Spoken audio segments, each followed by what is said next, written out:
I hate being rejected, but I get rejected a lot. In university, I interviewed for a dozen companies and got rejected by 10 of those companies. As an engineer, I pitched hundreds of design ideas to my teammates, and most of them got rejected. And as a content creator, I've been given a thumbs down on every YouTube video. Every time I get rejected, it's painful. But I've learned that when competing for jobs or pitching ideas or showing my work to the world, I can expect rejection. Even highly charismatic and persuasive people need to deal with rejection. Steve Jobs, who many consider the most persuasive person that they had ever met, was rejected from his own company in 1985. But like most successful people, Steve Jobs wasn't deterred by failure and rejection. He just looked for another way to get back into the company he built. Winston Churchill, one of the most persuasive leaders in the last century, once said success consists of going from failure to failure without the loss of enthusiasm. But how can we maintain our enthusiasm when failure is so painful? How can we remain optimistic about our success after an embarrassing rejection? Let's turn to renowned psychologist Martin Seligman for the answer. Mr. Seligman studies the science of optimism, and he found that the key to staying optimistic in the face of rejection is adjusting the explanatory style that we use after a rejection. There are two ways in which we explain rejection to ourselves that causes us to lose hope and give up. The first way is to talk about the rejection being pervasive, as in, this always happens. The second way is to talk about rejection in terms of permanence, as in, I'll never recover from this. Pervasive thinking takes a small, insignificant rejection and expands it to every area of our lives and every situation we might encounter in the future. Permanent thinking takes a small, insignificant rejection and extends it across all time, forcing us to carry the weight of a rejection with us throughout our lives. We use pervasive and permanent explanatory styles at a young age, and if we don't change these explanatory styles, they will have a devastating effect on our lives. As the failures and rejections mount up through adulthood, we start thinking, what's the point in trying? I'm going to fail anyways. To prevent this feeling of hopelessness, we need to adjust our post-rejection self-talk and summon our inner lawyer. Daniel Pink, the author of To Sell is Human, says that we need to dispute and confront each explanation of rejection the way a sharp lawyer would cross-examine a witness. We need to poke holes in its story, question its premises, and identify internal contradictions. I've learned to summon my inner lawyer and challenge pervasiveness by asking myself, why is this rejection specific to this situation? This question prevents me from generalizing rejection, and it helps me associate rejection to a unique situation. Generalizing rejection is like stereotyping. Just as it's stupid to assume that all white people are the same, or all Muslims are the same, or all Republicans are the same, it's stupid to assume that all situations are the same.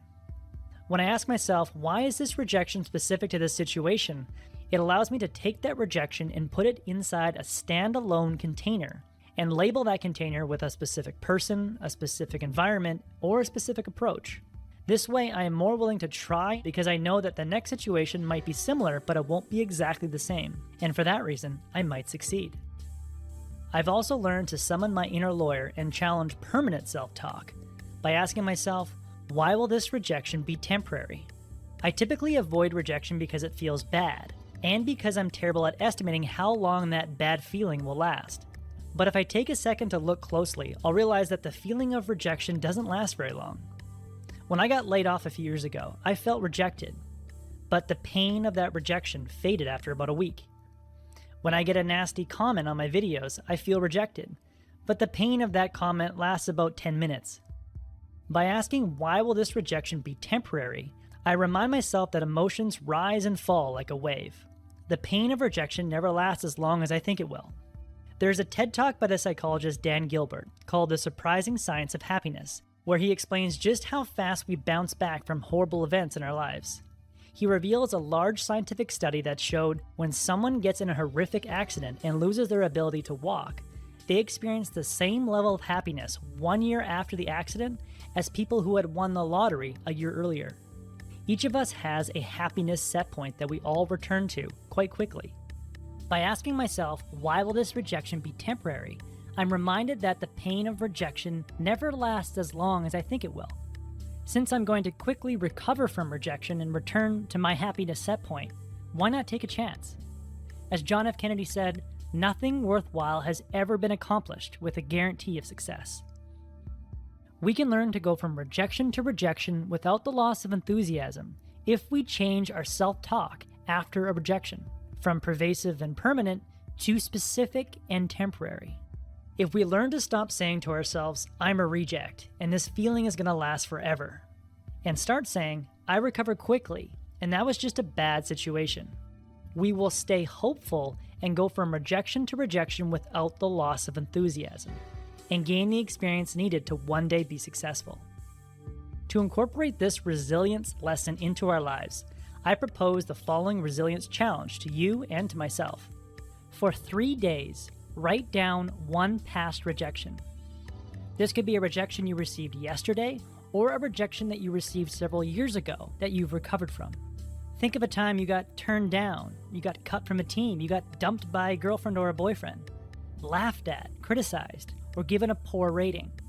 Then on a scale of 1 to 10, with 1 being unaffected and 10 being completely devastated, how did that rejection feel at the time? Then on a scale of 1 to 10, with 1 being unaffected and 10 being completely devastated, how does that rejection feel now?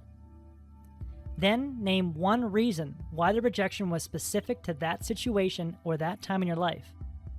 Was it associated to a specific person, specific environment, a specific lack of expertise, or a specific mental state? When you do this exercise for 3 days straight, you'll start forming a new habit of thinking about rejection. When you train your mind to see rejection as specific and temporary, you're more willing to enter situations where you might get rejected. That means you'll gain more experience and be on the fastest path to success. If you're up for this challenge, hit the sign up link in the corner of this screen or in the video description below. When you sign up, I'll send you this PDF worksheet shown in the video and follow up with you to see if you completed the worksheet 3 days later. If you sign up and complete the challenge before September 18th, I'll enter your email address into a draw to win a free copy of any book that I've reviewed on my channel. Thank you for watching and good luck on your challenge.